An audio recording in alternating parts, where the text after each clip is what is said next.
Baik, kita awali dulu dengan pembacaan nazom Asmaul Husna. Kita awali dengan pembacaan basmalah bersama, nanti langsung dilanjutkan dengan ini. Nanti insya Allah terbiasa akan teringat itunya iramanya. Baik, kita mulai dengan baca basmalah. Bismillahirrahmanirrahim. Bismillahi bada'na walhamdulillirabbina wassalatu wassalam ala nabi habibina. Ya Allah ya Rabbana anta maksuduna ridhaka matlubuna dunyana wa ukhrana.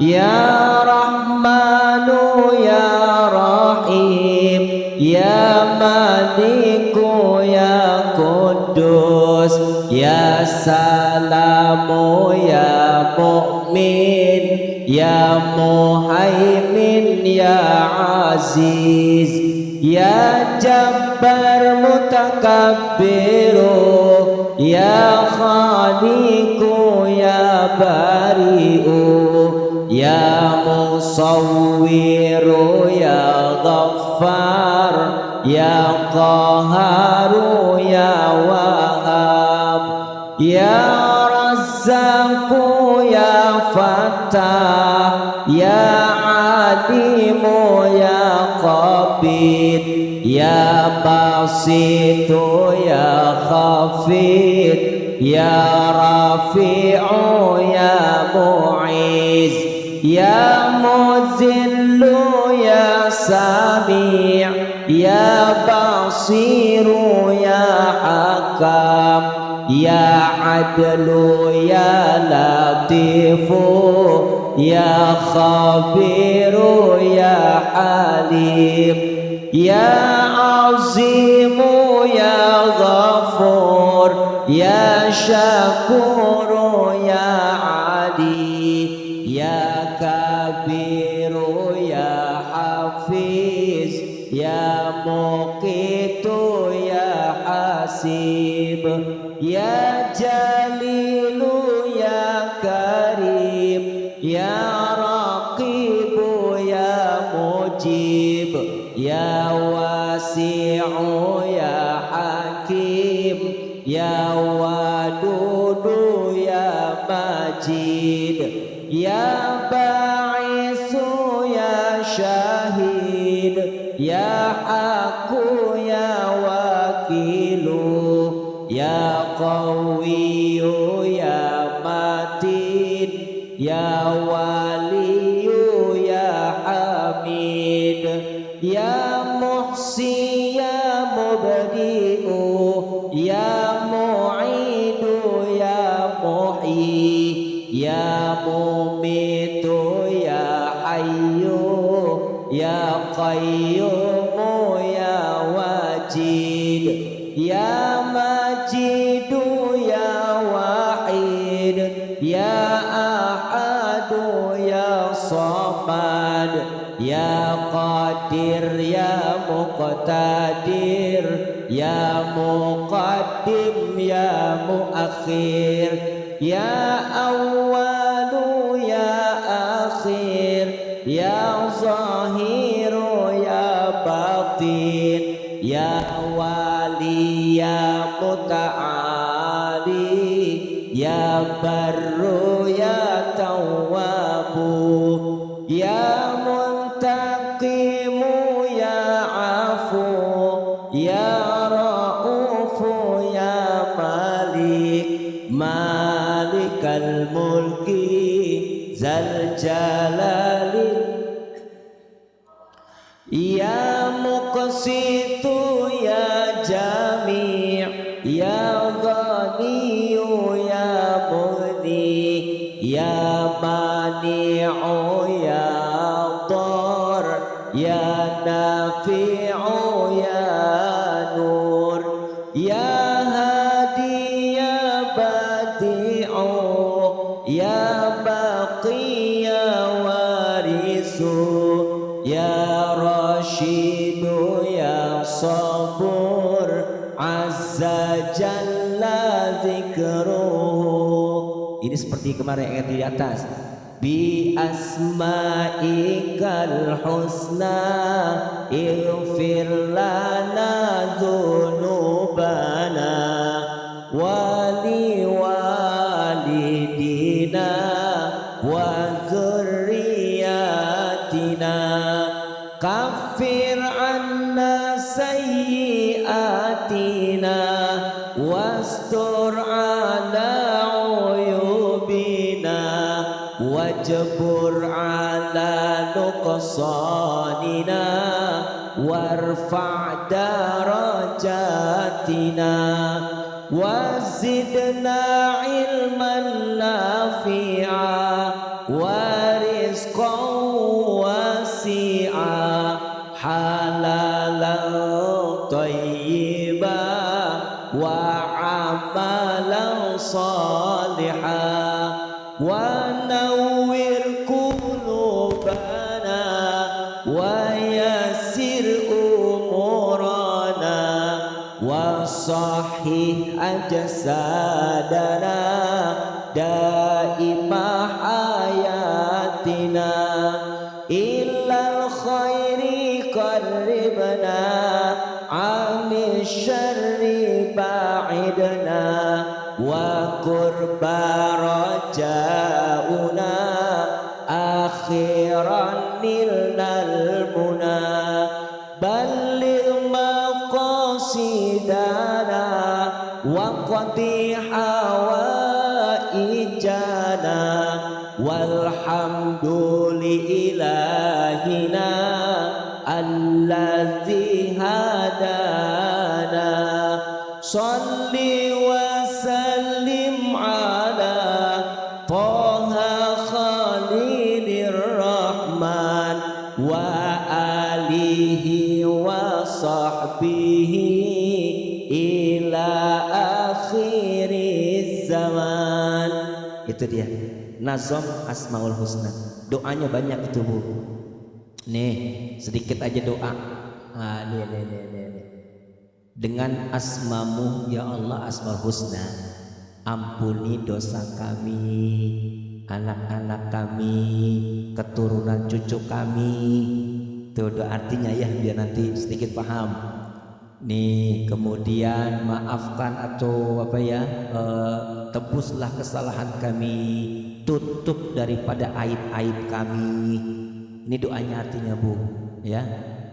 Dan kabulkan segala maksud kami untuk nuqsanina, dan angkat derajat kami, tambahkan ilmu yang bermanfaat bagi kami, rizki yang luas, yang halal, yang baik, amal yang soleh.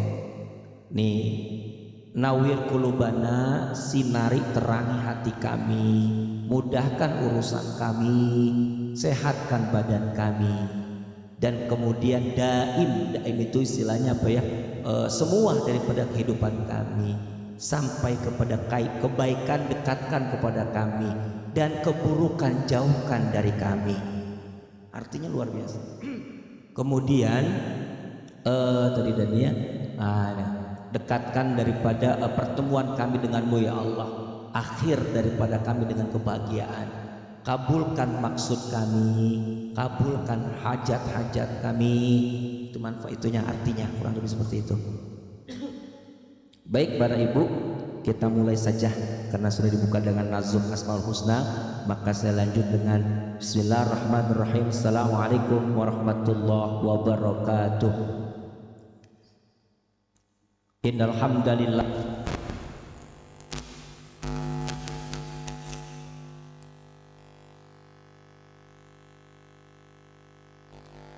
may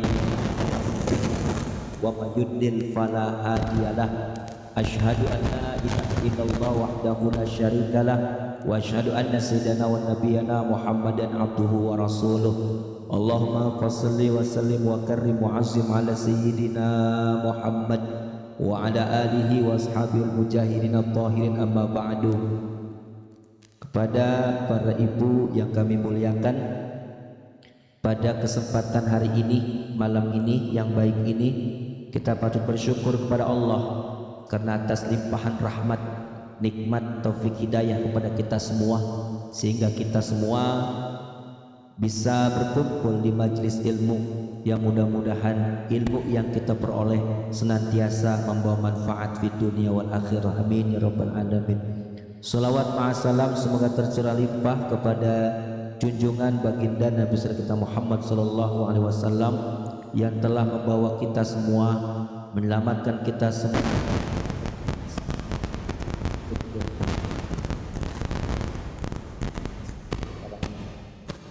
Para ibu yang kami muliakan, hari ini sedikit barangkali kita sharing mengenai satu kitab ya tentang Safinatun Najah. Safinah itu kapal, najah keselamatan. Jadi kitab Safinatun Najah ini lebih kepada pembahasan tentang usuluddin, tentang fikih ya. Jadi barangkali dari sekian banyak rujukan kitab-kitab para ulama kita, itu salah satunya adalah kitab Safinatun Najah. Di pondok-pondok pesantren di tingkat-tingkat dasar menengah itu menggunakan Safinatun Najah gitu. Jadi ini kita ini dengan kata lain kita di pesantren ini ya, kita belajar kitab pesantren. Jadi mudah-mudahan yang kami sajikan ini nanti bisa kita pahami, bisa kita amalkan dalam kehidupan sehari-hari. Amin ya rabbal alamin. Baik para ibu, pada pembahasan pertama ini barangkali sedikit saya akan kupas tentang makna muqaddimah di sini, pendahuluan ya Bu. Kalau kita lihat dari terjemah di sini nanti silakan dipahami, nanti akan sedikit saya jabarkan. Penjabarannya nanti saya sampaikan, boleh dicatat, ditulis ya di sebelah bukunya silakan, atau di buku catatan tersendiri juga silakan. Baik, bismillahirrahmanirrahim. Alhamdulillahirabbil alamin. Di sini sudah cukup jelas, segala puji hanya kepada Allah, Tuhan semesta alam. Kalimat hamdalah ya, atau kalimat pujian yang kita sebagai seorang muslim atau muslimah ini harus senantiasa kita baca, kita ucapkan, lebih-lebih saat kita mendapat nikmat dari Allah Subhanahu wa taala. Kalimat hamdalah merupakan kalimat pujian, kalimat yang menandakan rasa syukur kepada Allah. Rasa syukur tidak cukup Bu diucapkan dengan lisan. Bersyukur itu yang pertama kali diucapkan dengan lisan. Nikmatan itu dari Allah gitu. Jadi apapun bentuk kenikmatan itu dari Allah semata. Kita mendapatkan satu keadaan yang baik dengan itu perantara, hakikatnya Allah yang memberikan anugerah itu.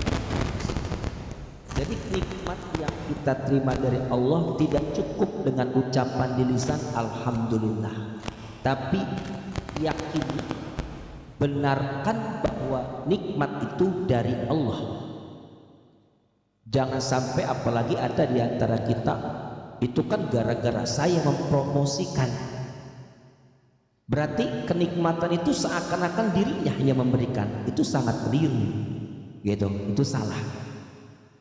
Kemudian diucapkan dengan lisan, dibenarkan dengan hati, dan tentunya ada implementasi, ada pembuktian dengan anggota badan. Ketika kita mendapat nikmat, bersyukur, ayo wujudkan rasa syukurnya dengan perbuatan yang baik gitu. Mencerminkan sebuah perbuatan yang mengandung atau yang mengundang ridho Allah. Karena bisa jadi kenikmatan kalau enggak bersyukur maka bukan keberkahan, justru malah azab. Kan dalam Al-Quran dikatakan wa iz ta'azzana rabbukum la in syakartum la azidannakum wa la in kafartum min azabil lasyadid. Jikalau kita bersyukur terhadap nikmat Allah maka la azidannakum ditambah.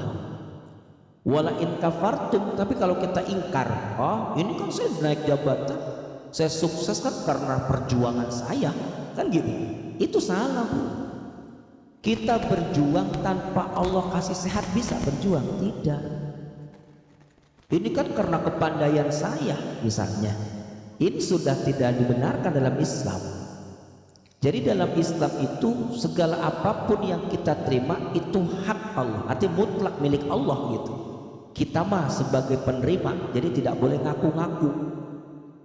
Ada seseorang sukses, pernah Bu di zaman Rasul begitu, sahabat Nabi yang pernah saat itu sholat berjamaah dengan Rasul tiba-tiba buru-buru pulang, tidak zikir bersama Rasul, sekali dua kali diperhatikan, lama-lama ditegur juga oleh Rasul.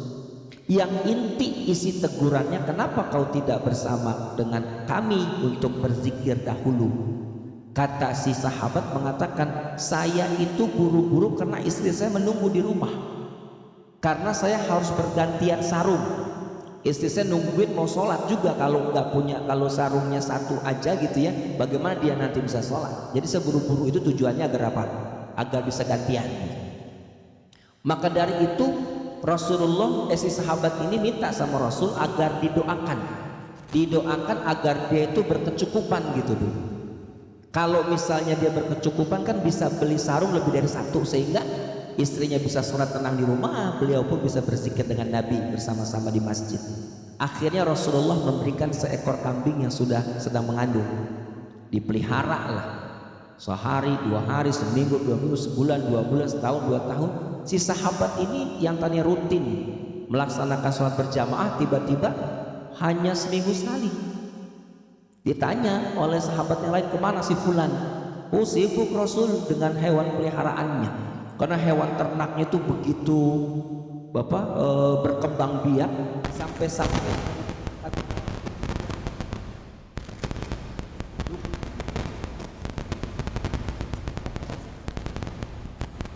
Rasulullah atau meminta pembayaran zakat ada 40 kali diminta oleh sahabat, disuruh Rasulullah, nggak mau, kan ini kerja keras saya.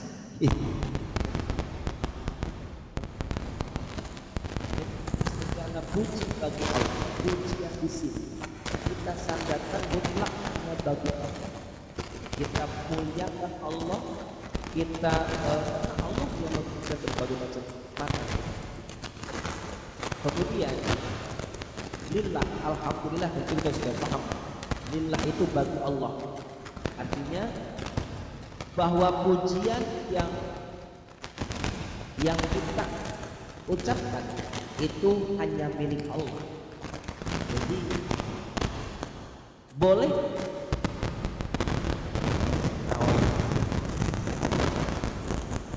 dimaknai kalimat alhamdu ini segala puji atau memuji. Memuji itu meliputi 4 hal. Pertama, qadim ala qadim. Qadim ala qadim. Allah memuji dirinya, Allah memuji Allah. Qadim ala qadim. Sebagaimana ayat dikatakan bahwa inna nahnu nazzalna dzikra wa inna nahnu lahafizun. Sesungguhnya kami yang menurunkan Al-Quran dan kami lah yang menjaganya atau memelihara. Kalimat kami, Allah memuji dirinya, Allah memuji Allah. Qadim ala. Yang kedua, qadim ala hadis. Qadim ala hadis. Allah memuji makhluk, Allah memuji makhluk. Jadi qadim ala hadis, Allah khususnya Allah memuji Rasulullah sebagai kekasih. Gitu.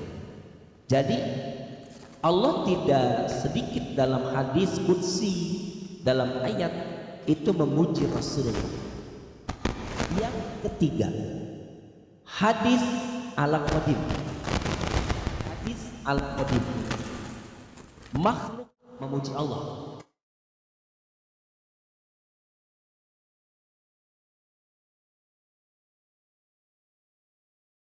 Kita harus memuji Allah karena Allah banyak memberikan kenikmatan kepada kita. Jadi yang kedua, hadis ala hadis, makhluk memuji makhluk. Jadi kalau ada manusia memuji manusia boleh, Bu? Boleh. Artinya memuji kepandaian, memuji ketampanan, kecantikan boleh, tapi bersandar segala puji bagi Allah yang telah menciptakan dirimu begitu tinggi. Tetap Allah. Jadi Allah sandarkan setiap memuji seseorang, Allah sandarkan. Misalnya ada seseorang baik, Masya Allah Anda baik sekali, segala puji bagi Allah yang telah menjadikan Anda baik. Tetap Allah sandarkan. Jadi dalam kalimat memuji secara penjelasan itu meliputi 4 hal. Qadim ala qadim, qadim ala hadis, hadis ala qadim, hadis ala hadis, gitu ya Bu ya. Jadi biar kita jadi tidak salah kalau kita dibenarkan kita memuji makhluk. Misalnya maaf, Masya Allah pantai begitu indah, boleh, bukannya nggak boleh, begitu hebat ciptaanmu ya Allah, gitu. Jadi kita memuji makhluk boleh. Nah itu makna daripada kalimat puji ya. Rabbal alamin, Rabbil alamin, Tuhan semesta alam. Artinya memang Allah lah yang mengatur seluruh alam ini dari mulai tidak ada, dari mulai tidak ada alam menjadi ada, dan akhirnya tiada lagi. Siapakah yang dimaksud dengan alam? Semuanya kecuali Allah. Jadi yang dimaksud dengan alam itu semuanya kecuali Allah. Artinya alam itu tadinya tidak ada menjadi ada. Bumi, langit tadi tidak ada, Bu. Lautan, gunung, kita semua tadi nggak ada. Allah ciptakan menjadi ada. Dan nanti pada satu waktu yang sudah Allah kehendaki sesuai dengan ketentuan Allah, maka alam ini akan tiada lagi dengan adanya peristiwa hari kiamat. Nah itu kita harus memahami bahwa yang dimaksud dengan alam itu ya semua kecuali Allah, termasuk batu, tumbuhan, hewan, kita, binatang, itu semua adalah alam. Jadi alam itu bukan hanya bersifat kosmos ya yang ada di jagat raya saja, termasuk beserta isinya. Malaikat itu juga alam, sama termasuk alam. Dan yang namanya alam pasti akan binasa, dan hanya Allah yang tidak akan binasa, gitu. Kemudian wabihi nasta'in, dan dengannya di sini adalah dengannya Allah ya. Nasta'in, kita mohon pertolongan. Kita kan di dalam surah Al-Fatihah iyyaka na'budu wa iyyaka nasta'in, hanya kepada Engkau ya Allah hamba menyembah, dan hanya kepada Engkau kami memohon pertolongan. Jangan dibalik, jangan ibarat dibalik minta pertolongan dulu atau minta pertolongannya kepada Allah nyembah yang lain. Nah itu yang boleh. Jadi wabihi nasta'in, dan dengannya Allah kita memohon pertolongan. Artinya hanya Allah lah yang tempat kita minta pertolongan. Kita dahulukan Allah di dalam meminta pertolongan. Kemudian ala umuri dunya waddin, atas urusan dunia dan urusan adin. Adin ini ada makna 2. 1 agama, kedua akhirat, gitu ya. Jadi kita mohon kepada Allah minta pertolongan dalam urusan atau atas urusan dunia kita dan urusan akhirat kita atau urusan agama kita, gitu ya. Jadi dalam urusan agama, Bu, kadang maaf ya, kayak ibadah kadang-kadang kita rada-rada males misalnya gitu ya. itu harus minta tolong sama Allah, diuji sama Allah, ya minta pertolongan sama Allah. Di samping dalam ayat dikatakan wasta'inu bis-sabri was-shalah, mintalah kepada Allah dengan kesabaran dan sholat. Sholat itu salah satu langkah yang tepat kita itu memiliki hubungan yang dekat kepada Allah dengan bermunajat.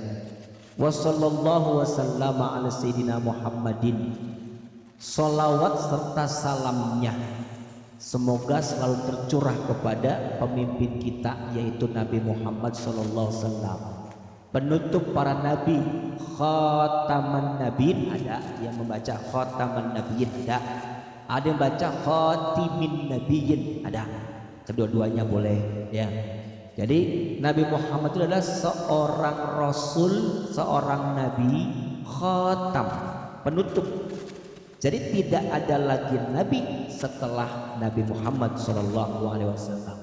Sebelum ini tentunya kita memahami kalimat Muhammad dalam kitab Kasyifatus saja, bahwa Muhammad itu artinya yang terpuji gitu. Dan menurut sejarah pemberian nama Muhammad itu dari Abdul Muttalib, kakeknya, pada usia Nabi Muhammad 7 hari. Ada yang mengatakan saat lahir. Abdul Muttalib itu ketika menantunya Siti Aminah ya melahirkan seorang bayi laki-laki, beliau langsung menggendongnya dan dibawa ke Ka'bah. Dan di situ diumumkan bahwa dia memberi nama Muhammad atau Ahmad gitu.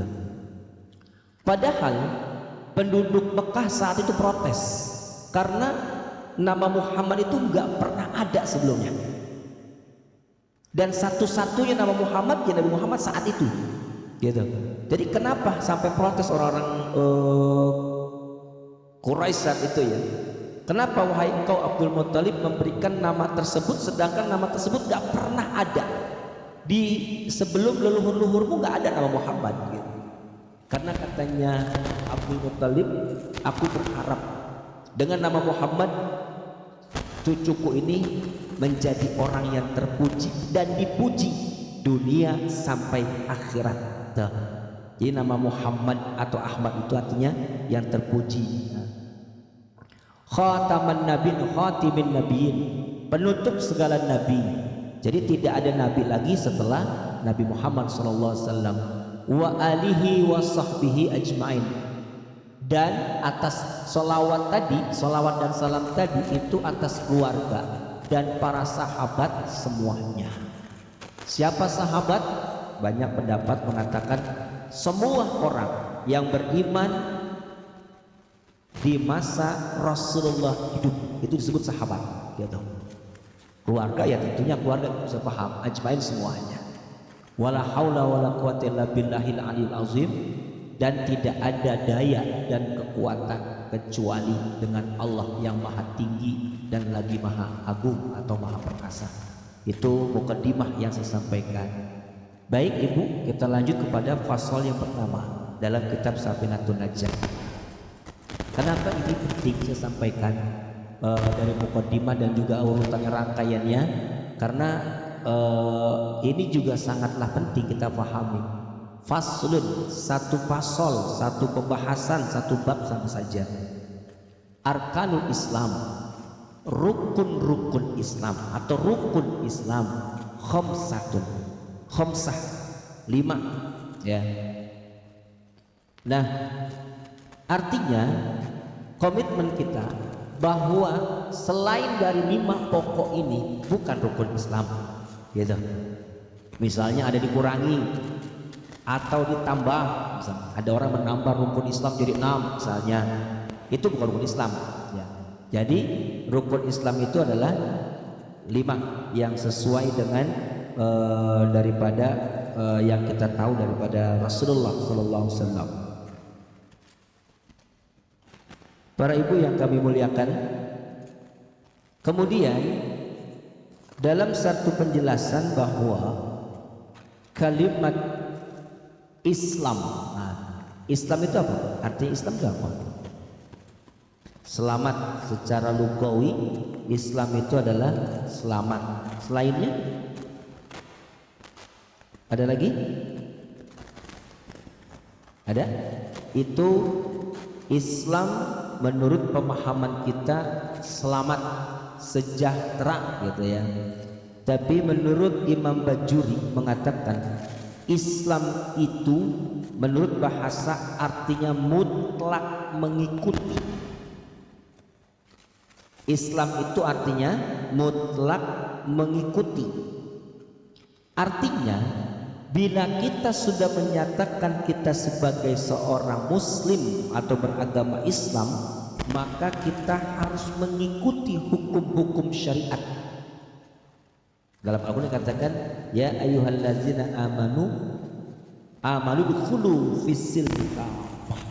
Kan gitu. Hai orang beriman, masuklah kalian dalam agama Islam secara kafah, menyeluruh gitu. Artinya bahwa ketika kita mengatakan Islam selamat, damai, sejahtera, betul. Namun menurut Syekh Bajuri mengatakan bahwa Islam itu adalah mutlak mengikuti hukum-hukum syariat ya. Itu menurut bahasa. Namun menurut istilah, Islam itu adalah mengikuti hukum-hukum syariat. Hukum-hukum syariat kira-kira ada berapa, Bu? Hukum syariat ada berapa? Ada berapa? Ada 5. Pertama wajib. Wajib itu sama dengan fardu ya. Definisinya apabila dikerjakan mendapat pahala, ditinggalkan berdosa, itu wajib atau fardu. Sunnah enggak, sebelum sunnah wajib lawanannya adalah haram ya. Kebalikannya, haram itu apabila dikerjakan mendapat dosa, ditinggalkan berpahala atau mendapat pahala gitu. Kemudian yang ketiga baru sunnah atau mustahab, istihab sama. Sunnah adalah suatu pekerjaan yang apabila dikerjakan mendapat pahala, ditinggalkan tidak berdosa. Tapi saya tekankan, walaupun pengertiannya demikian, jangan sekali-kali kita berpikir sunnah ini berarti menyepelekan sunnah, merendahkan sunnah berarti merendahkan Rasulullah Sallallahu Alaihi Wasallam. Lawan kata sunnah, kebalikan sunnah adalah makruh. Tadi sunnah dikerjakan mendapat pahala, ditinggalkan tidak apa-apa. Kalau makruh kebalikannya, ditinggalkan mendapat pahala, dikerjakan tidak apa-apa gitu. Itu makruh. Dan yang terakhir adalah mubah. Mubah itu boleh dikerjakan, boleh juga tidak. Contoh mubah itu tidur. Kalau ngantuk ya boleh tidur, nggak ngantuk ya nggak apa-apa, kan tidur. Mubah, perkara mubah. Tidur, makan, lapar makan, nggak lapar ya nggak makan, nggak apa-apa. Itu mubah ya. Jadi Islam itu adalah, tadi saya katakan, mengikuti hukum syariat ya. Hukum syariat tadi saya katakan, tadi itu sudah kita jelaskan ada apa? Ada 5 ya. Dari wajib, kemudian haram, kemudian sunnah, kemudian makruh, dan juga mubah ya. Ada 5 Bu rukun Islam itu ya. Ini mendasar memang, tapi tetap ada yang kita lebih pelajari. Pertama, syahadatu alla ilaha illallah wa anna muhammadar rasulullah. Bersaksi atau menyaksikan bahwa tidak ada Tuhan ilah, tidak ada Tuhan kecuali Allah, dan bahwasanya Nabi Muhammad adalah utusan Allah. Baik, pengertian di sini, pengertian daripada syahadatu alla ilaha illallah, bahwa kita tidak boleh menyembah la ma'bud bihaqqi maujud. Jadi tidak boleh menyembah selain daripada Allah gitu. Jadi hanya Allah lah tempat kita menyembah, hanya Allah lah yang berhak untuk disembah.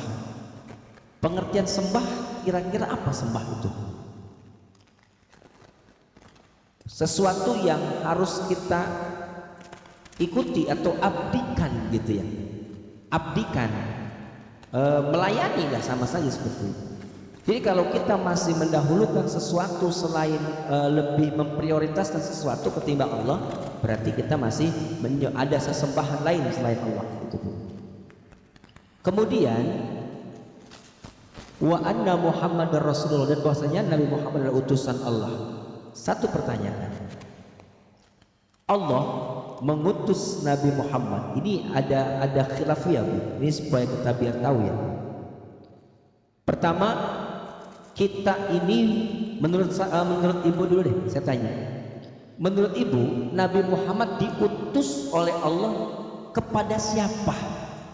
Atau untuk siapa? Seluruh umat manusia.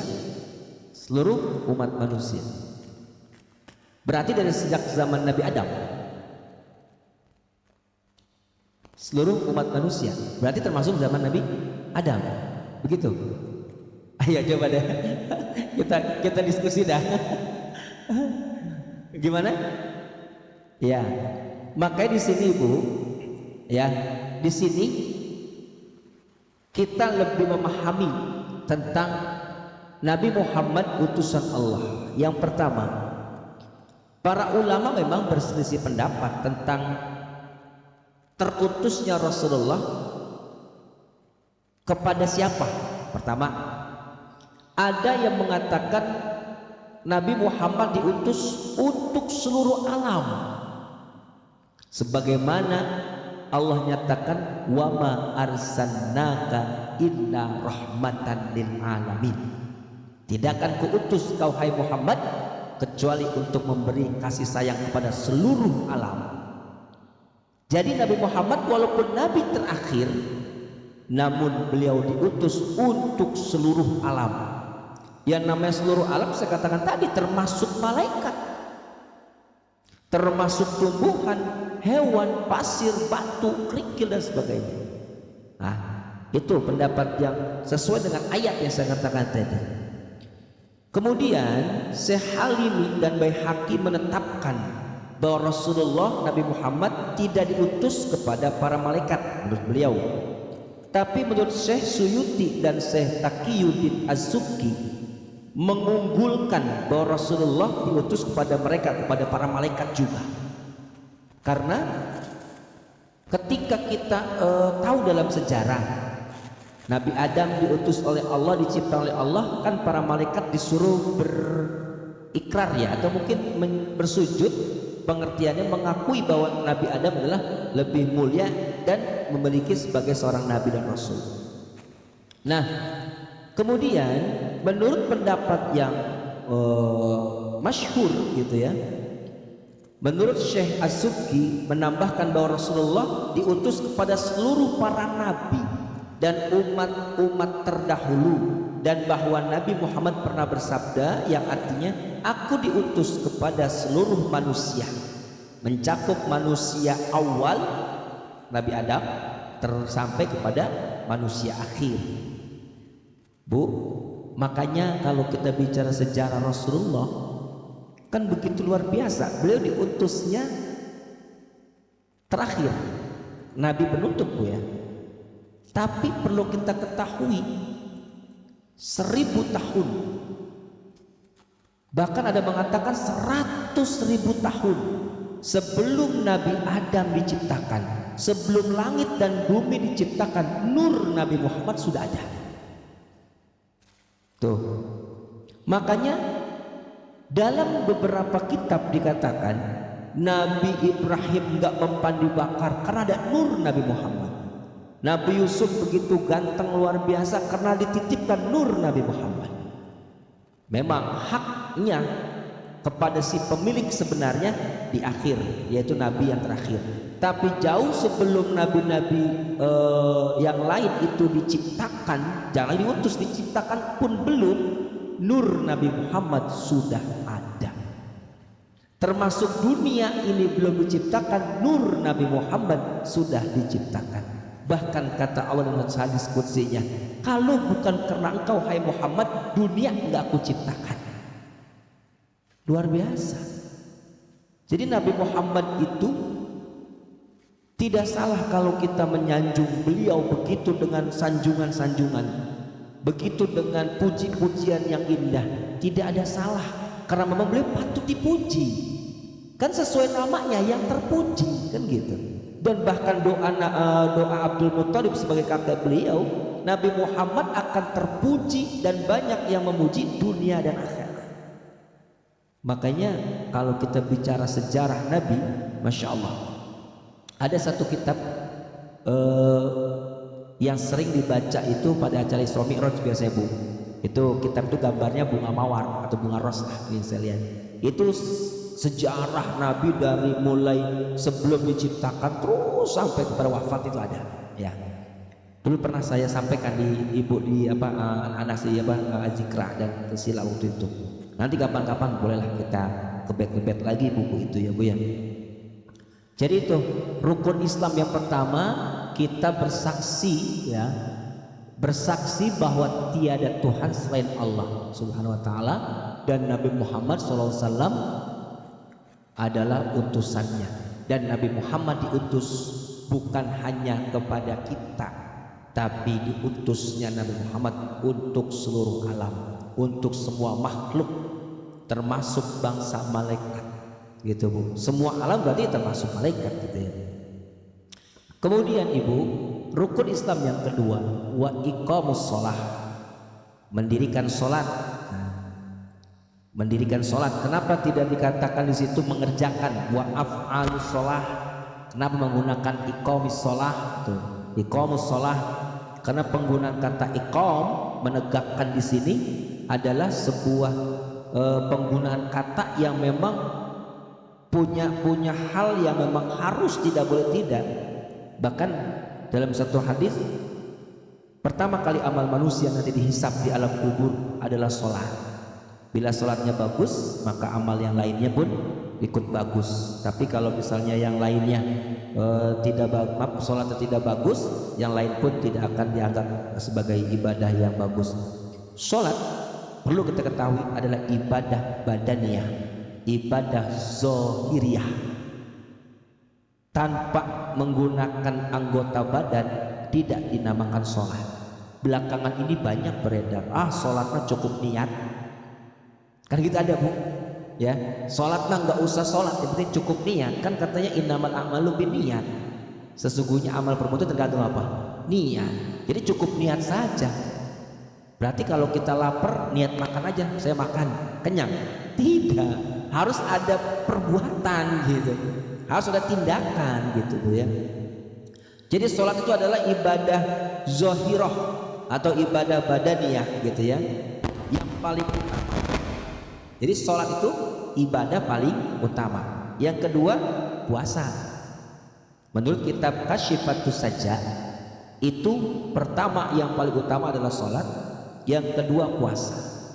Kenapa puasa? Puasa pun memiliki nilai ibadah bersifat badaniyah gitu, dan juga rohaniyah di dalamnya. Setelah daripada puasa ada ibadah haji. Haji itu urutan ketiga setelah puasa, dan zakat gitu ya. Jadi utama adalah ini ibadah badaniyah Bu ya, ibadah badaniyah yang harus menggunakan dengan fisik gitu maksudnya. Sholat kan, puasa juga pakai fisik Bu. Kalau enggak fisiknya kuat berarti kan enggak puasa. Haji juga sama kan, ibadah fisik gitu.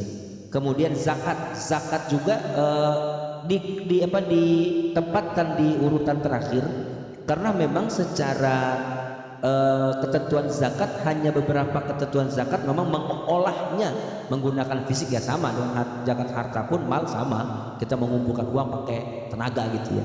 Tapi kedudukan utama yang bersifat ibadah badaniyah zohirah atau ibadah badaniyah zohiriyah itu adalah sholat. Makanya sholat itu merupakan rukun pertama dalam rukun Islam. Kemudian kita sebagai seorang muslim tidak hanya menjalankan sholat yang bersifat fardu, yang wajib saja, jangan. Tambahi amal-amaliyah kita dengan ibadah-ibadah sunnah. Sunnah ba'diyah, qobliyah, tahajud, sunnah wudu, tahiyatul masjid kalau kita masuk masjid misalnya. Kemudian istikharah, tasbih, apalagi taubat, hajat. Nah, tambah dengan sholat-sholat sunnah yang lain gitu. Jadi begini Bu, kita ini sebagai seorang muslim ya, siapapun kita lah, kecuali hanya orang-orang terpilih kayak Rasulullah, di dalam menjalankan amaliyah wajib atau fardu, saya yakin kita itu banyak bolongnya, pasti banyak bolongnya. Kalaupun kita full, pasti banyak kurang dari segi nilai. Nah, bagaimana untuk melengkapinya? Bagaimana untuk menambal? Ibarat karung itu menambalnya bagaimana? Dengan amaliyah sunnah. Tuh, makanya jangan pernah menyepelekan sunnah. Sunnah itu punya peran yang menutupi segala kekurangan ibadah wajib kita. Nah, pertanyaan berikutnya, bagaimana cara kita menutupi kekurangan pahala sunnah atau ibadah sunnah? Karena sunnah itu pun memang anjuran Bu dari Rasulullah, dan sebagai umat Rasulullah kita tidak boleh mengabaikan sunnah. Walaupun penekanannya kalau gitu kan tidak apa-apa, namun bukan berarti menyepelekan gitu ya. Nah, kemudian bagaimana cara kita melengkapi sunnah? Maka dalam kitab Hidayatus Salikin dalam karya Imam Ghazali mengatakan melengkapi amaliyah sunnah itu dengan amalan-amalan wirid dan zikir. Tuh. Zikir itu kan ibadah yang kapanpun, dimanapun, kondisi apapun boleh. Termasuk kita berhalangan pun, sholat nggak boleh, baca Quran nggak boleh, menyentuh nggak boleh, tapi zikir boleh. Dalam kamar mandi zikir boleh dalam hati. Jadi ibadah zikir itu ibadah yang memang tidak mengenal syarat, tempat dan lain sebagainya. Kapanpun, dimanapun zikir. Zikir itu kan mengingat Allah Bu. Zikrullah berarti mengingat Allah. Baca asmaul husna, mau tasbih. Malah ada satu hadis ringan, ada satu kalimat ringan diucapkan tapi berat di timbangan nanti di akhirat. Kalimat tasbih, subhanallah, walhamdulillah, wala ilaha illallah, wallahu akbar. Itu jangan pernah putus, karena dengan zikir, dengan tasbih kita itu akan menutupi kekurangan-kekurangan amaliyah sunnah kita. Ini kadang-kadang kita kan udah pasti lebih banyakkan amaliyah sunnah itu pasti banyak ditinggal karena beralasan sunnah ini. Jangan Ibu. Jadi jangan pernah kita menyepelekan amalan sunnah, karena itu adalah merupakan bagian daripada hukum syariat. Jadi hukum syariat tidak boleh diabaikan. Tidak boleh sunnah ini, cuma makruh ini gitu. Jadi jangan pernah mengabaikan hukum syariat gitu Bu ya. Kemudian itauz zakah. Ya. Rukun yang ketiga adalah di sini menunaikan zakat gitu Bu ya. Menunaikan zakat di sini bahwa baik itu yang bersifat zakat jiwa ya, zakat fitrah gitu maksudnya. Zakat fitrah itu kan disebut dengan zakat badan, itu zakat jiwa gitu. Maupun yang bersifat zakat mal atau zakat harta gitu ya. Maka di fikih itu nanti akan kita pelajari di buku. Misalnya kita membahas tentang sholat, ini sholat itu banyak pembahasannya. Dari mulai kegiatan sebelum sholat, di dalam sholat, setelah sholat. Zakat juga sama, macam-macam zakat kita jelaskan nanti di dalam fikih ini gitu ya. Jadi itu rukun yang ketiga. Rukun yang keempat adalah shaum Ramadan, melaksanakan shaum ya. Shaum Ramadan adalah ketika seorang muslim yang mengakui beragama Islam gitu Bu ya, maka dia harus melaksanakan shaum Ramadan. Sebelum shaum, kembali saya ke zakat. Di sini Bu, banyak sekali ya. Saya beberapa melakukan maksudnya bukan penelitian, artinya berkecimpung di masjid gitu, yang pendistribusian zakat yang kadang nih, maaf, masalah ini banyak sekali kaum muslimin yang masih salah kaprah. Kadang-kadang kalau menurut surah At-Taubah kalau nggak salah ayat 96 itu ada 8 asnaf, ada 8 golongan yang wajib dia itu menerima zakat atau disebut mustahik zakat ya. Itu ada 8 asnaf. Yang pertama adalah fakir. Fakir itu gampangnya definisinya begini: orang tidak punya pekerjaan, tidak punya penghasilan, ada kebutuhan gitu, itu fakir. Yang kedua miskin ada pekerjaan, tidak mencukupi kebutuhan, itu fakir, miskin. Jadi kondisi fakir dengan miskin lebih prihatin fakir. Kalau miskin ada pekerjaan tapi jauh daripada cukup gitu. Kemudian yang ketiga ada yang namanya di situ amil. Amil itu adalah orang yang bertugas mengatur pendistribusian daripada zakat. Tugas amil adalah mendata, menghimpun dan menyalurkan gitu. Itu amil ya. Kalau kita lihat, kalau kita sekarang itu panitia lah gitu, panitia zakat gitu ya. Kemudian yang keempat adalah mu'allaf. Mu'allaf itu adalah orang yang baru masuk Islam, yang hatinya masih lemah, perlu dibantu. Biasanya mertua saya, bu maaf, yang laki-laki almarhum itu dari Konghucu masuk muslim, diabaikan, dicuekin sama keluarganya, sehingga yang tadinya mungkin apapun di kebutuhan dipenuhi, ketika dia masuk muslim udah ngasih-ngasih.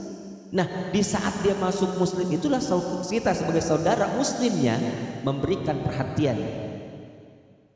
Jangan-jangan nanti takutnya lemah iman dia membawa dia kembali lagi ke agamanya, karena ada satu hadis mengatakan kadal fakru ayyakuna kufra. Keadaan seseorang yang fakir itu akan lebih mudah mendekatkan diri kepada kekafiran. Makanya orang miskin atau orang fakir itu memang perlu harus dibantu. Apalagi maaf ya, banyak orang yang rela melepas akidahnya demi sekerdus Indomie. Kan gitu bu, daripada dia gak makan mati kata dia, akhirnya ada yang nawarin, wah masuk gereja aja ya udah gitu kan, banyak bu ya. Mu'alaf itu orang yang baru masuk Islam, hatinya masih lemah. Terus batasannya berapa lama dia disebut mu'alaf dan mendapat bantuan daripada mustahik itu? Pertama, ada yang mengatakan selama 5 tahun, lepas itu tidak, karena iman udah kuat bu. Kan disitu mu'allafata fi qulubihim, artinya seorang mu'alaf yang hati masih lemah. Ukuran lemah ini standar dia memperkuat akidah, keimanan, keislamannya itu batasan 5 tahun. 5 tahun ke sana abong, gak kuat ibadahnya gitu. Artinya sudah bukan lagi disebut mu'alaf. Yang terjadi adalah, maaf, saya pernah pada waktu kedatangan seorang gitu, saya sedang mengurus zakat. Saya mohon maaf, ini saya ada bu surat pernyataan bahwa dia masuk Islam gitu ya, dari agama Konghucu. Dan itu sudah lebih dari 10 tahun saya mu'alaf Ustaz, saya minta hak saya. Saya jelaskan mu'alaf batasnya itu berapa gitu. Anda jangan menyodorkan 10 tahun dia masuk muslim, masuk Islam, berarti secara akidah udah kuat kan gitu bu. Jadi jangan dijadikan satu alasan atau dalil lah untuk hal-hal semacam itu. Kemudian yang kelima adalah budak. Maaf, orang yang membebaskan budak. Apa disebutnya? Rikob. Rikob itu orang yang membebaskan budak. Memang sekarang ini tidak ada ya. Kalau kita ini tidak ada. Yang keenam adalah gorim. Gorim itu adalah orang yang memiliki hutang, tapi bukan kepentingan maksiat. Hutang misalkan dalam rangka mendamaikan perselisihan misalkan, atau hutang dalam membebaskan lahan dalam sengketa, udah kita wakaf, udah saya bayar dulu lah ibarat. Misalnya dia punya hutang, jadi gharim itu orang yang berhutang tapi bukan dalam rangka maksiat hutangnya, dan itu harus dibantu gitu, meringankan hutangnya. Kemudian yang selanjutnya adalah sabilillah. Sabilillah orang-orang yang berjuang di jalan Allah. Kalau sekarang ini mungkin ya para guru-guru, kiai, ulama gitu ya. Kenapa beliau dikatakan sabilillah? Karena memang beliau berdakwah, berjuang, enggak mengangkat senjata, tapi berdakwah dalam berjuang untuk memberikan ibaratnya pelajaran, pengetahuan, akhirnya orang tersebut mendapatkan ilmu, kemudian memperkuat keimanan gitu. Dan biasanya gitu orang-orang seperti itu kan kenapa dibilang sabiri atau fisabilillah, karena memang beliau tidak mengharapkan pamrih. Kalaupun ada ya beliau tidak ibarat tidak mentarget Bu ya. Ya beda, mohon maaf, sekarang ibaratnya saya kemarin mendapat informasi, mungkin Ibu kenal dengan Ustadz Nur Fadilah, yang dikenal dengan Ustadz Tile Bu. Beliau tinggal di Tarumajaya, dia mau balik di ceramah, rame di YouTube, rame, memang kocak, orang Betawi. Cuman dulu sebelum beliau tenar itu ke taklim itu mau gitu, biasalah. Ketika itu Masjid Ar-Rahmah di Kampung Irian itu mengadakan maulid apa tahun lalu, itu sudah menghubungi, udah karena dia punya manajemen ya, punya manajer gitu, sudah kasih DP, gak datang dan uang gak kembali gitu. Soulmate seperti itu Bu dia. Nah artinya apa itu disebut fisabilillah? Wallahu a'lam bishawab, hanya Allah yang tahu gitu niatnya lah gitu ya. Kemudian yang terakhir Bu, Ibnu Sabil. Siapa Ibnu Sabil? Ibnu Sabil adalah seseorang yang sedang menuntut ilmu kehabisan bekal, dan di badan amil zakat infak termasuk tingkat nasional pun itu dia berhak mendapatkan si Ibnu Sabil ini, dan si badan amil zakat wajib memberikan. Ibnu Sabil adalah seseorang yang sedang menuntut ilmu kehabisan bekal, anak pesantren misalnya, itu ketika di kehabisan bekal, nah di badan amil zakat itu ada haknya Bu, jadi itu harus dikeluarkan gitu. Jadi kadang-kadang mohon maaf, saya pernah mendapat satu ini di Wisma Asri itu ada, mohon maaf Bu Ayu, beliau itu kapten, pangkatnya kapten Bu, punya anak satu laki-laki, suami meninggal. Waktu itu debat itu nggak diberikan zakat. Ada yang ngomong ya tidak, kan beliau maaf kategorinya single parent. Lihat di 8 asnaf ada tidak? Kalau memang dia kondisi single parent, kemudian mohon maaf kategori fakir atau miskin, fakir atau miskinnya bukan status itunya, apalagi mohon maaf kapten masih dinas gitu. Itu sampai debat dan akhirnya saya yang mengeluarkan dalil tadi surah atau itu, dan alhamdulillah diterima, jadi nggak diberikan. Jangan sampai salah sasaran gitu, anak yatim. Nah sama Bu, kita kadang-kadang ya zakat itu anak yatim, anak yatim yang fakir atau miskin boleh, tapi bukan yatimnya Bu, fakir atau miskinnya gitu. Kalau yatim mohon maaf bapaknya, maaf ibaratnya seorang pengusaha asetnya banyak lah nggak dapat Bu, nggak boleh. Jadi kalaupun memang didapatkan fakir atau miskinnya. Dan yang terakhir Bu, hajjul baiti man istata'a ilaihi sabila. Rukun Islam yang kelima adalah ibadah haji ke Baitullah bagi yang mampu melaksanakan ibadah haji.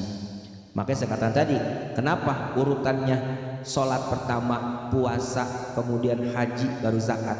Karena memang ibadah yang sifatnya sholat ini utama, dan haji ini memang, maka dikatakan sini ilaihi sabila, bagi yang mampu melaksanakannya. Dalam surah Al-Imran, qul sadaqallah, yang seterusnya. Jadi di situ pun dikatakan bahwa berangkat haji itu bagi yang mampu menjalankannya. Mampu di sini ya khusus satu, mampu secara harta, fisik, ilmu, gitu ya. Jadi yang kita harapkan ibadah haji yang dilaksanakan haji yang mendapat gelar haji yang mabrur atau mabrurah gitu ya, haji mabrurah. Jadi bukan hanya cukup harta, tapi cukup harta, fisik kuat, ilmu kurang. Nah, nanti pada akhirnya hajinya tidak mabrurah gitu atau mabrur. Yang kita butuhkan juga cukup ilmu. Ibadah yang bagus itu, Bu, kayak kita ibadah sholat contoh, harus tahu ilmu yang sholat baru melakukan.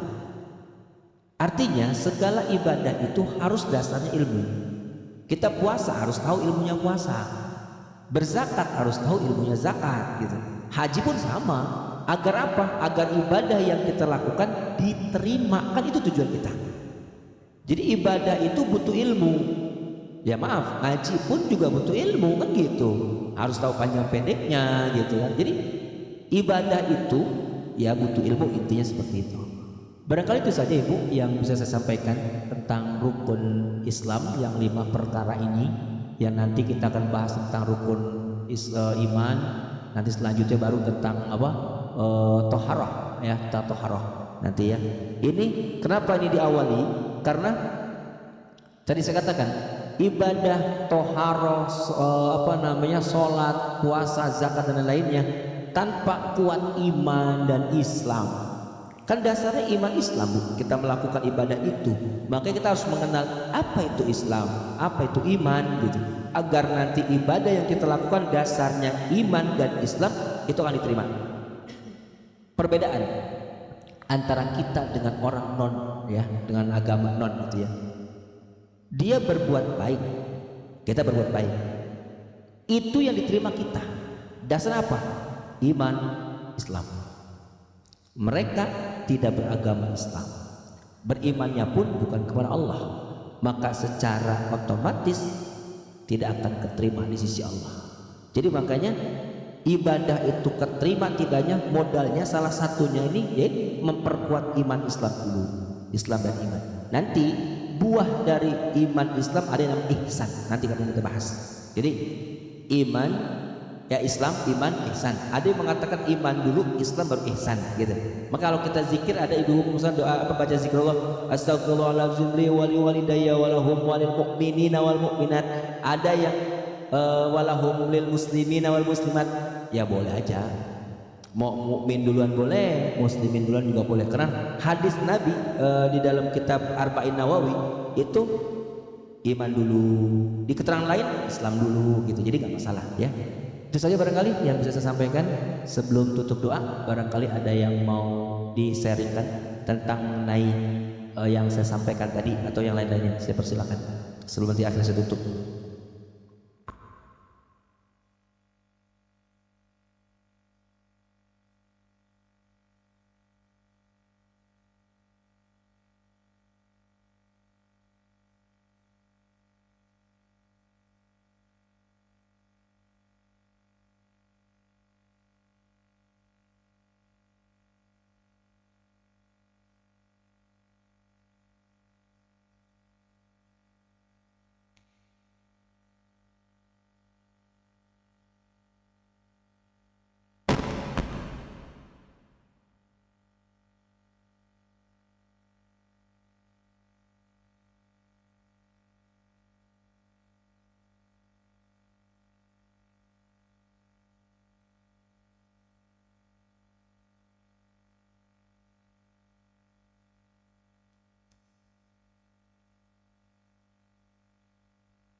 Assalamualaikum warahmatullahi wabarakatuh.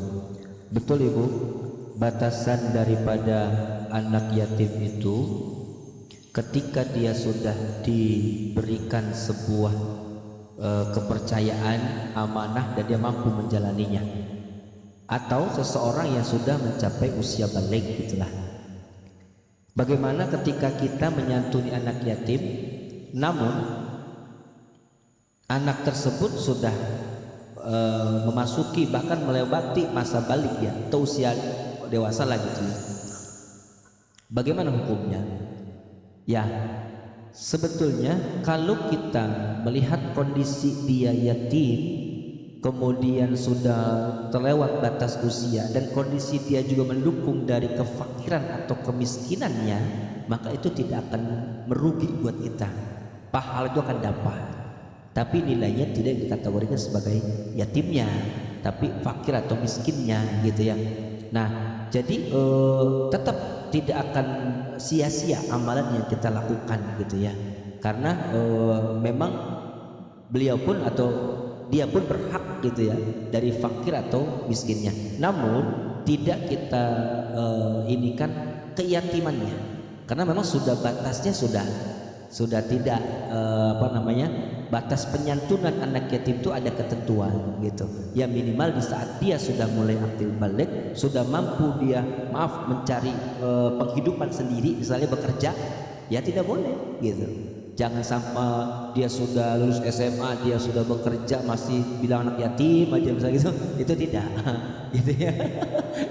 Jadi yang penting batasan kalau sekiranya dia memang kategorinya di samping yatim memang dia juga fakir ya, khususnya fakir ya, tetap tidak akan pahalanya tetap akan menjadikan pahala sedekah sebagaimana kita memberikan yatim sama. Cuman yang dinilai adalah bukan keyatimannya, karena sudah gugur batas penyantunan yatimnya, tapi fakir atau miskinnya tetap memang dia ada hak dan kita wajib memberikan itu Bu. Jadi ya betul, iya betul betul. Jadi memang umumnya di kita gitu ya, itu batas SMA umumnya. Kenapa? Karena memang satu, beliau memang belum bisa mencari untuk penghidupan sendiri. Yang kedua, barangkali masih butuh untuk biaya kehidupan dan pendidikan gitu ya, maka boleh gitu. Jadi batasnya SMA. Nah, artinya masih di kategorinya diberikan. Dan memang ketika memang dia sudah ya, kalau memang sudah lepas itu ya artinya dia udah usia memang harus bekerja gitu ya, lulus SMA berarti udah harus bekerja, walaupun dengan cara misalnya dia menempuh pendidikan lainnya, yang jelas sudah bisa menentukan hidupnya gitu, bisa mencari penghasilan untuk dirinya, maka santunan itu sudah terhenti gitu. Kalau SMA masih butuh biaya pendidikan dan kebutuhan lainnya, jadi batasnya betul SMA gitu ya. Jadi istilahnya bukan balik, berarti kan kalau kita mengukur balik kan apalagi zaman sekarang Bu, anak-anak itu, saya punya murid kelas 6 itu sudah ada yang balik, cewek udah ada yang haid gitu. Perasaan orang dulu mah kan haidnya udah pada gede-gede gitu ya. Ya artinya batas balik itu relatif ya. Nah nanti kita di kitab ini juga nanti ada alamatul bulugh, ada tanda-tanda balik biar kita tahu. Jadi nggak aneh ketika ada anak yang sekian balik, itu nggak aneh ya. Itu barangkali Ibu ada yang lainnya, silakan ya.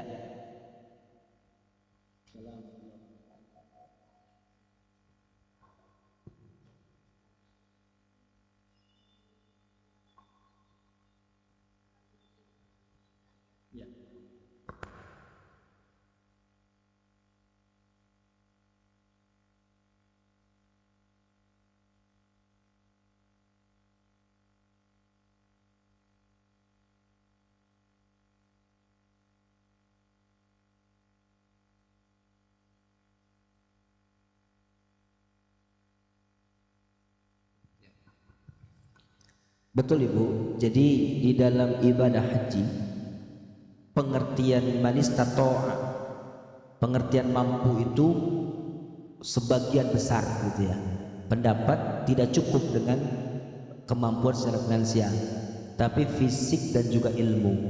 Namun bagaimana kondisi seseorang, dia punya kemampuan finansial, kemudian fisik kuat, tapi ilmu masih terbatas, apakah tidak boleh haji? Boleh Bu, kan ada pembinaan, ada bimbingan, di situ akan diberikan pembekalan dalam ibadah dan itu ilmu di dalamnya ya. Jadi boleh. Artinya yang dimaksud pengertian ilmu di sini dia harus jadi ustadz kayak dulu, enggak. Maksudnya dia tahu syarat rukun haji, yang membatalkan haji, sunnah haji dan lain-lainnya. Nah, ketika dia bimbingan kan diberitahu, dikasih ilmu dalam bimbingan haji. Nanti pun dibimbing oleh muthayyib di dalamnya. Nah, itu sudah cukup. Jadi pengertian harus mampu ilmu bukan berarti dia harus menjadi orang alim dulu, harus belajar hadis-hadis, kitab dan lain-lain, tidak. Minimal ilmu tentang haji, syarat rukunnya yang membatalkan haji, kan gitu Bu ya. Itu dia dapat, dia ketahui, punya ilmu, berarti mampu ilmu gitu. Jadi boleh gitu ya. Makanya kita apresiasi ya, artinya para travel atau yang lain-lainnya gitu ya, penyedia jasa untuk haji atau umroh itu memberikan layanan bimbingan, udah pasti. Kalau ya khusus kepada pemerintah kita gitu Bu ya, artinya membantu para kaum muslimin muslimat yang memang beribadah haji yang dasar ilmunya memang terbatas, itu dibantu. Nah, selama perjalanan pun dibantu gitu ya. Maka ukuran untuk dia cukup ilmu gitu ya, bukan harus dia punya hafalan sekian juz, bukan. Artinya yang saya tekankan adalah menguasai ilmu yang berkaitan tentang haji, syarat rukun yang membatalkan dia tahu. Dan dari mana dia tahunya? Ada pembinaan, bimbingan, sehingga dia paham, itu udah cukup. Jadi boleh ya, dan insya Allah sah, apalagi niatnya karena Allah ya. Ya, ada lagi Bu kali? Ya, silakan Bu. Ya.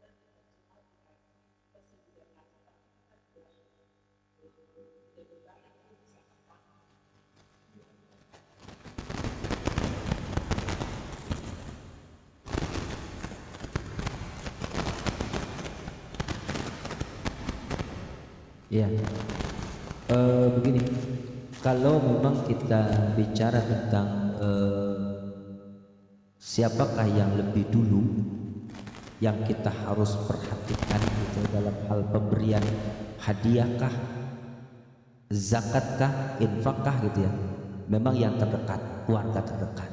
Kalau misalnya kita punya saudara yang memang maaf secara ekonomi jauh di bawah kita dan kategorinya miskin, maaf, kita ketika memang untuk zakat fitrah atau zakat mal, ini saran saya, ketika memang di lingkungan ada yang mengelola, sebaiknya di lingkungan, karena pengertian kerabat dekat itu secara makna tidak hanya kerabat yang berkaitan kepada keluarga atau saudara, tapi tetangga, kiri kanan, lingkungan terdekat gitu. Jadi kalau bisa saya sarankan, mohon maaf, kita misalnya sebelum Ramadan dapat 15 hari pulang kampung tapi belum berzakat, ntar berzakatnya sama keluarga di sana aja yang nggak punya. Salah Bu, tunaikan di sini. Iya, tunaikan di sini dan serahkan kepada amil yang mengelola, yang mengaturnya. Karena kerabat dekat itu bukan berarti, ini pengertian kerabat Bu ya, itu bukan hanya pengertian secara nasab atau berhubungan darah ya, kiri kanan lingkungan terdekat. Malah Rasulullah ya, mungkin Islam secara umum akan memandang tidak terpuji ketika kita membayarkan zakat keluar atau memberikan kepada di mana kita punya keluarga, kiri kanan kita orang nggak punya, menangis merintih saat itu dia nggak punya apa-apa, kan tidak elok juga. Maka yang dimaksud yang terdekat lingkungan dulu, serahkan saja kepada panitia. Kalaupun nanti kita bisa ada rezeki lebih, bentuknya hadiah ya, artinya ya rasa syukur kita kepada Allah, kita berbagi gitu Bu ya. Artinya untuk niat zakat upayakan itu di lingkungan. Makanya saya selalu menganjurkan dimanapun saya, kalau tausiah, kalau memang kebetulan tema tentang zakat, pasti saya anjurkan tolong sebelum kita mudik tunaikan dulu zakat di sini ya. Kenapa? Karena lebih utama gitu ya. Kalaupun nanti kita di sana mau berbagi, mau silakan, itu hak kita gitu ya. Kalau yang penting sebelum berangkat tunaikan dulu. Kenapa? Karena lingkungan kita itu pun kalau misalnya kecuali Bu ya, lingkungan kita itu orang elit semua lah gitu ya, kita buang keluar nggak masalah. Tapi kalau masih ada yang membutuhkan, prioritaskan yang ada di lingkungan terlebih dahulu gitu Bu ya. Jadi kalau memang yang tadi dimaksud itu, kalau bisa prioritaskan. Kalau nanti ada saudara yang kondisinya lebih susah dari kita, gitu ibaratnya, di luar dari lingkungan kita, ya bentuknya hadiah lah gitu ya. Karena kalau untuk zakat, ketentuan zakat ya bagusnya gitu, karena itu yang lebih utama gitu ya. Sedangkan ada lagi cukup? Kalau cukup, insya Allah nanti kita lanjut kembali tentang pembahasan-pembahasan yang lainnya.